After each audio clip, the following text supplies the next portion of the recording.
welcome करुँच आ गए fresh और नुआ ब्लॉग रे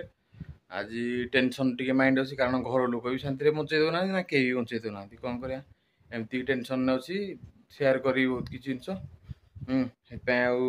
अलग किसी मुझे पार्नि मो माइंड भी टेंशन अच्छी मत भल लगुनि आ जस्ट छोट ब्लॉग टे आसो एक करदेला से देखो 4 मंथ बेबी आम पु को 4 मास माने पूरी 4 मास से पाद देला 3 मास कंप्लीट हो 4 मास चलला तेणुक आज आम एटा गोटे चिना बादाम डेकोरेट कर दे कारण माइंड टेंशन अच्छे जस्ट चाहिदा गोटे करदे कारण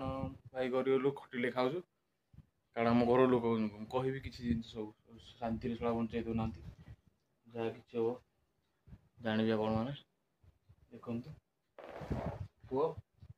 तू तो टी खुशी रे हसीदेलु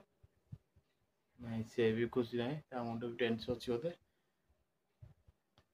हेलो करते हेलो करूँ हेलो करूँ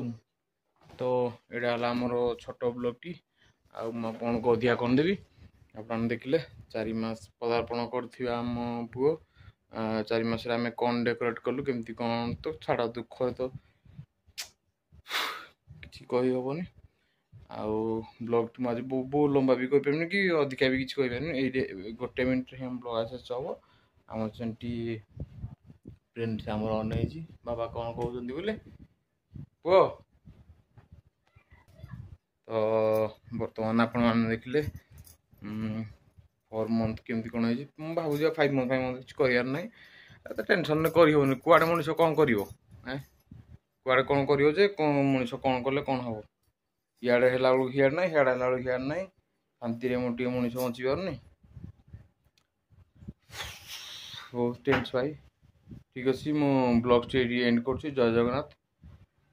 हमको शांति न रखु भगवान मान शांति रखु आम तो छाड़ छोट पिला को भी देखुना भगवान हौ मुझे रोचे जय जगन्नाथ पुणी गोटे नुआ फ्रेश जदि ब्लग्स है ये ब्लग्स मुझे करें ये मो ब्लग्सटा बंद अच्छी ये केवल कारण गोटे माइंड से मनुष्य माइंड सीना फ्रेश रही कौन है कौन कर सब गोटे मनीष को टेंशन से कौन कर कहतु